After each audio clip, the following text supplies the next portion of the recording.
கொஞ்சம் யோசிச்சு பாருங்களேன். மண் வளம் குறைஞ்சிட்டே இருக்கு. இதனால நாளுக்கு நாள் விளைச்சலும் கம்மியாயிட்டே இருக்கு. இந்த சூழ்நிலையில உணவுக்கு என்ன செய்ய போறோம் அப்படின்றது ஒரு மிகப்பெரிய கேள்விக்குறியா இருக்கு. வணக்கம், நான் சஜானா ஹுசைன். நீங்கள் பார்த்து கொண்டிருப்பது ஈகோ இந்தியா நிகழ்ச்சி. காலநிலை மாற்றத்தால விவசாயம் கடும் பாதிப்புக்கு உள்ளாகி இருக்கு. உலகம் முழுக்க இருக்கிற பல விவசாயிகளுக்கு தற்போது இருக்கிற விவசாய முறைகள் எதுவுமே பெருசா உதவி தரவே இல்லை. அப்படி இருக்கிற பட்சத்துல புதிய விவசாய முறைகள் நிறைய நடைமுறைப்படுத்தப்பட்டிருக்கு. அது என்ன, அதுக்கான தொகுப்பு தான் இன்றைய ஈகோ இந்தியா நிகழ்ச்சி. வாங்க நிகழ்ச்சிக்குள்ள போகலாம்.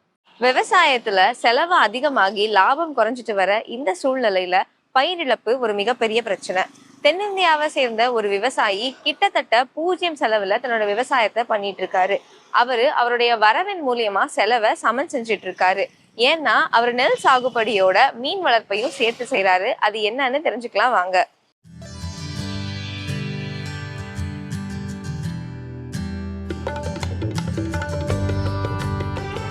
தமிழ்நாட்டில் இருக்கும் இந்த சிறிய வயல் அதிசயிக்கும் வகையில் செழுமையாக இருக்கிறது.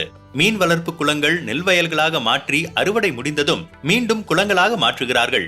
மீன்கள் நன்றாக இருக்கின்றன. மற்ற பாண்டில் வளர்க்குறாங்கல்ல, தீவனம் கொடுத்து இந்த கோல்டு கலர் வராது. பாருங்க, பொன்னிறமாக இருக்குல்ல, இது நம்ம பாண்டில் மட்டும்தான் இவ்வளோ கோல்டு கலர் வரும். குளங்களில் வளரும் புரதம் நிறைந்த பாசிதான் ரகசியம். அதை மீன்கள் சாப்பிடும்போது அம்மோனியா கழிவாக வெளியேறுகிறது. இது நைட்ரஜனாக மாற்றப்படுகிறது. இது நெல் விளைவதில் முக்கிய பங்கு வகிக்கிறது. பாசியை கொடுத்து வளர்க்குறதுனால கடல் மீன் எவ்வளோ டேஸ்ட்டாக இருக்கோ அந்த அளவுக்கு நம்ம மீன் இருக்கும். டேஸ்ட்டோட சத்துக்களும் இருக்கும். இப்போ இவ்வளவு போட்டால் 15 நாளில் இந்த அளவுக்கு வந்துடும். அப்போ இதில் இப்போ ஒரு 50 கிலோ தான் போட்டிருப்போம். இப்போ பாருங்கள், இதில் 5 டன்னு பாசி இருக்குது. இப்போ நான் முதல்ல வளர்த்த மெத்தடில் வெயில் அதோட தாக்கம் இருந்ததுனால நிறையா பாதிப்புகள் வந்துச்சு. இப்போ அதை கொஞ்சம் மேம்படுத்தி இந்த பாசி முறையில் வளர்க்குறதுல எந்த பிரச்சனையும் இல்லை. 4-5 மாதங்களுக்கு பிறகு குளத்தில் இருக்கும் பாசியில் 90% மீன்கள் சாப்பிட்ட பிறகு அவை அறுவடைக்கு தகுதியான அளவில் வளர்ந்துவிடும். இப்போ நான் வளர்க்குற மீன் ரகங்கள் கட்லா, ரோகு, மிருகால், புல்கண்டை, சீசி, பொட்லா, அதோட விராலும் வளர்க்குறேன். ஆனால் நம்ம உற்பத்தி பண்ணுற பொருளை நாம் தான் விற்பனை செய்யணும். அப்போ தான் நம்ம பலனை முழுசாக அறிக்கணும். அது மாதிரி நான் இந்த மீன் ரீட்டெயிலாக தான் கொடுத்துட்ருக்கேன். கிலோ 170,000 கொடுக்குறேன். இங்கே ஓரளவுக்கு ஒரு வாரத்துக்கு 300 கிலோ. அப்படி பார்த்தீங்கன்னா ஒரு மாதத்துக்கு 1 டன் வந்துடும். மொத்தம் 12 ஏக்கரில் ஒரு 8-10 லட்ச ரூபா எனக்கு கிடைக்குது. பொன்னையாவின் வழிமுறை இயற்கையானது. அவர் வேதி உரங்களையோ பூச்சிக்கொல்லிகளையோ பயன்படுத்துவதில்லை. இதனால் அவருக்கு செலவு குறைகிறது. இதை ஜீரோ பட்ஜெட் இயற்கை விவசாயம் என்கிறார்கள். ஒரு சாதாரண விவசாயி ஒரு ஏக்கருக்கு 20,000 ரூபா செலவு பண்ணுறாருன்னா அவர் ஒரு 10,000 ரூபா எடுப்பார். இந்த ஒருங்கிணைந்த பண்ணையத்தில் விவசாயம் பண்ணுறதுனால நமக்கு எந்த விதமான செலவுமே இல்லை. ஒரு பயிரோட கழிவு அடுத்ததுக்கு உணவு, அதோட கழிவு அடுத்ததுக்கு உணவு. இந்த விவசாய முறையை கற்றுக்கொள்ள பொன்னையா இந்தியா முழுவதும் பயணித்தார். இந்தியாவில் இது போன்ற சுழற்சி பொருளாதாரத்திற்கு 20 மில்லியன் ஹெக்டேர் விளைநிலங்கள் பொருந்தும். ஆனால் இப்போது 1% குறைவான இடத்தில் மட்டுமே இம்முறை பின்பற்றப்படுகிறது. இப்போ இந்த வகை 1 ஏக்கர் இது மீனை பிடிச்சிட்டு அப்புறம் நெல் போட்டோம்னா நெல்லுக்கு எந்த விதமான உரமோ பூச்சி மருந்தோ போடுறதில்ல. அதனால் என்னையோட போன வருஷம் ஒரு ஏடிடி 54ன்னு ஒரு ரகம் 3 பேர் வாங்கிட்டு வந்தோம். நான் வெறும் 550 ரூபா செலவு பண்ணேன். அவங்க 22,000 ரூபா செலவு பண்ணாங்க. அவங்களுக்கு கிடைச்சது 30 மூட்டை கிடச்சிச்சு. எனக்கு 25 மூட்டை கிடச்சிச்சு. அவங்களுக்கு 4,500 ரூபா லாபம் கிடச்சிச்சு. எனக்கு இந்த 500 போக 25 மூட்டையில் வந்தது பூராமே லாபம் தான். கூடுதல் விளைச்சல், குறைவான செலவு, இந்த மீன் நெல் அமைப்பை பிற விவசாயிகளுக்கும் பொன்னையா பரிந்துரைக்கிறார்.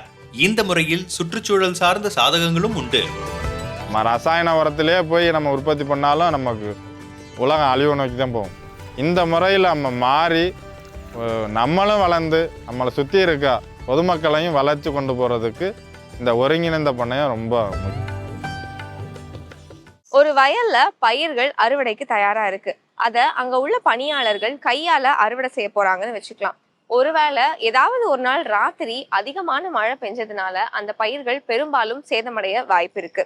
இது பழங்கள் மாதிரி எளிதில் வீணாகக்கூடிய அதிக விலை உயர்ந்த பயிர்களுக்கு தொடர்கதையாவே நடந்துகிட்டு இருக்கு. ஒருவேளை இந்த பழங்களை ரோபோட் அறுவடை செஞ்சா எப்படி இருக்கும்?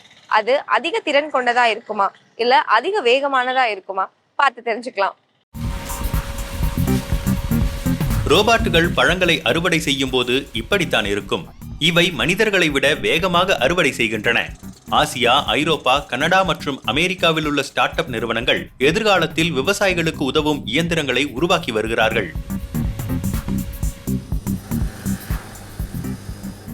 இந்த அறுவடை ரோபாட்டுகள் வேக வேகமா வேலை செய்யுது. இயந்திரம் அலுப்படைவதே இல்ல, கவனக்குறைவால தவறுகளும் செய்வதில்லை. ஒவ்வொரு நாளும் அதன் ஆற்றல் அளவு மாறுபடுவதும் இல்லை. இந்த ஸ்ட்ராபெரி அறுவடை ரோபாட் புளோரிடாவில் பயன்படுத்தப்படுகிறது. இது இன்னும் சோதனை காலகட்டத்தில் இருக்கிறது. இதுவரை மெக்சிகோவைச் சேர்ந்த பணியாளர்கள் தான் ஸ்ட்ராபெரிகளை அறுவடை செய்து கொண்டிருந்தனர். இது கடினமான வேலை. 3 நாட்களுக்கு ஒரு முறை அறுவடை செய்ய வேண்டும். ஆகவே எப்போதுமே ஒரு ஏக்கருக்கு ஒரு பணியாள் என்பதுதான் கணக்கு. ஆயிரக்கணக்கான ஏக்கர்கள் வயல் இருப்பதால் ஆயிரக்கணக்கான பணியாட்கள் தேவைப்படுகிறார்கள். கடந்த 20 ஆண்டுகளில் பணியாட்களின் எண்ணிக்கை குறைந்திருக்கிறது. பழங்கள் அறுவடை செய்யப்படுவது பாதிக்கப்பட்டு விவசாயிகளுக்கு கடுமையான நஷ்டம் ஏற்பட்டிருக்கிறது. தேவையே கண்டுபிடிப்புகளின் தாய்.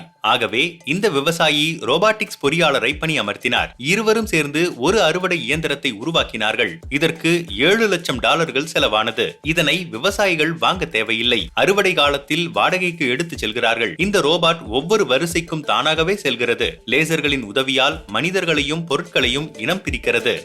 We've got a number of patents.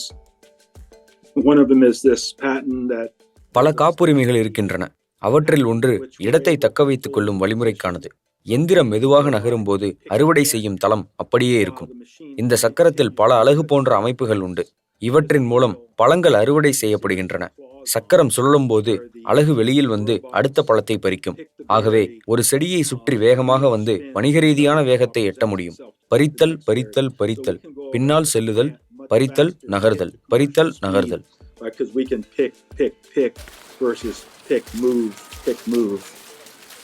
ஐரோப்பாவிலும் ரோபாட் தொழில்நுட்பம் செழுமைப்படுத்தப்பட்டு வருகிறது.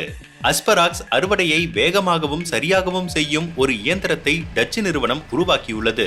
மண்ணை செழுமைப்படுத்தும் இந்த தானியங்கி டிராக்டரும் வேலையை சுலபமாக்குவதற்காகவே வடிவமைக்கப்பட்டிருக்கிறது. மனிதர்களோ விலங்குகளோ காயப்படாமல் இருப்பதை உறுதி செய்வதற்காக வயல்களில் இயங்கும் தானியங்கி இயந்திரங்களில் GPS, அகச்சிவப்பு கேமரா, வெப்பநிலை உணர்கருவிகள், தூர அளவீடு உணர்கருவிகள் ஆகியவை பொருத்தப்பட்டிருக்க வேண்டும். இவை சூழலை உணரக்கூடியவை. சூரிய ஆற்றலால் இயங்கும் இந்த சிறிய ரோபாட் வயலில் மெதுவாக நகர்ந்து களை எடுக்கும். சாதாரணமாக இந்த வேலைக்கு 20 பணியாளர்கள் தேவைப்படுவர்.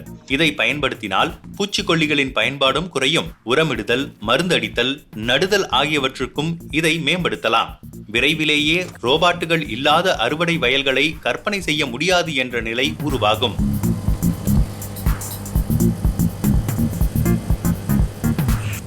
இப்ப விவசாயிகளுக்கு இருக்கிற மிகப்பெரிய சவால்னா அது எளிதில கணிக்க முடியாத மாறிக்கிட்டே இருக்கிற பருவ காலம்தான். வறட்சியில எப்படி தாக்கு பிடிக்கணும், பருவ காலத்துக்கு ஏத்த மாதிரி எந்த பயிரை விதைக்கணும், வெள்ளம் வருமா வராதா போன்ற பல கேள்விகள் விவசாயிகளுக்கு இருக்கு. அதுக்கான பதில் கிடைக்கிறதே இல்லை. தங்களுடைய விவசாய நிலத்தின் நுண் காலநிலையை அறிஞ்சு அதுக்கு ஏத்த மாதிரியான முடிவுகளை எடுக்க முடிஞ்சா எப்படி இருக்கும்? முக்கியமா இது அதிக மதிப்பு கொண்ட பயிர்களுக்கு ரொம்பவே உதவிகரமா இருக்கும். இந்த கனவை நனவாக்குறதுக்காக ஒரு புதிய முயற்சியை எடுத்திருக்காங்க பெங்களூருவை சேர்ந்த ஒரு இந்திய விவசாய தொழில்நுட்ப நிறுவனம். அது என்னன்னு பார்க்கலாம் வாங்க. 36 வயதாகும் சோம்நாத் கவாலே 3வது தலைமுறையாக திராட்சை விவசாயம் செய்து வருகிறார். இவரது திராட்சை தோட்டத்தை போல மேற்கிந்தியாவின் நாசிக் மாவட்டத்தில் உள்ள திராட்சை தோட்டங்களில் இருந்து ஒவ்வொரு ஆண்டும் லட்சக்கணக்கான டன் திராட்சைகள் விளைவிக்கப்படுகின்றன. கடந்த ஆண்டு ஆலங்கட்டி மழை 40,000 ஹெக்டேர் அளவிலான தோட்டங்களை அழித்தது. அதிர்ஷ்டவசமாக சோம்நாத்தின் திராட்சைகள் தப்பித்தன. ஆனால் கணிக்க முடியாத பருவ காலத்தால் எல்லாவற்றையும் இழப்பது என்றால் என்ன என்பது அவருக்கு தெரிந்திருக்கிறது. முந்தைய தலைமுறைகளுக்கெல்லாம் பருவகாலம் கணிக்கக்கூடியதாக இருந்தது. ஆனா இன்னைக்கு சுற்றுச்சூழல் அதீதமா மாறிடுச்சு. அது எங்களது சவால்களை அதிகப்படுத்தி இருக்கு. உதாரணமாக நேற்று வெயில் அடிச்சது, இன்னைக்கு ரொம்ப குளிருது. மாறிக்கொண்டே இருக்கும் இந்த சூழல் திராட்சையை ரொம்ப பாதிக்குது. எப்ப மழை வரும்னு எங்களுக்கே தெரியல. आम्हाला द्राक्ष शेतीमध्ये म्हणजे जसं कधी पाऊस पडेल, कधी ऊन पडेल, काही सांगू शकत नाही. மாறிக்கொண்டு வரும் காலநிலையை சமாளிக்க கவாலே நவீன விவசாய தொழில்நுட்பத்தை நாடியிருக்கிறார். ஃபசால் என்ற ஸ்டார்ட் அப் நிறுவனத்தைச் சேர்ந்த குழுவினர் திராட்சை தோட்டங்களில் இருக்கும் விவசாயிகள் தங்களது பயிரை பாதுகாக்க உதவுகிறார்கள். வயலில் இருக்கும் பல சென்சார்கள் சூரிய ஆற்றலால் இயங்கும் இந்த கோபுரத்திற்கு தரவுகளை அனுப்புகின்றன.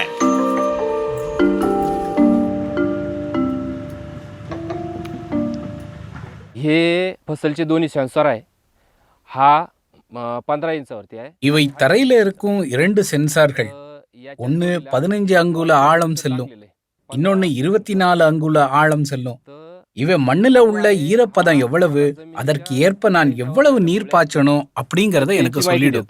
तिथं किती ओलावा आहे आणि किती त्या ड्राय झालेले आहे. இந்த அமைப்பு நேரடி தரவுகளை வைத்து வயலில் நிலவும் நுண் காலநிலையை கணிக்கிறது. பயிர்களில் இருக்கும் பூச்சிகளையும் நோய்களையும் கவனிக்கிறது. உரமிடுதல் மற்றும் நீர்ப்பாசனத்தின் துல்லியத்தை அதிகரிக்கிறது. புதிய ஸ்மார்ட் விவசாய அமைப்புடன் கவாலே தன்னுடைய உற்பத்தியை 2 மடங்காக்கி இருக்கிறார். இந்த முடிவுகள் கொடுத்த உற்சாகத்தால் அருகில் இருக்கும் விவசாயிகளும் துல்லிய விவசாயத்தை நோக்கி நகர்ந்திருக்கிறார்கள். ஆனால் பலருக்கு செலவு ஒரு தடையாக இருக்கிறது.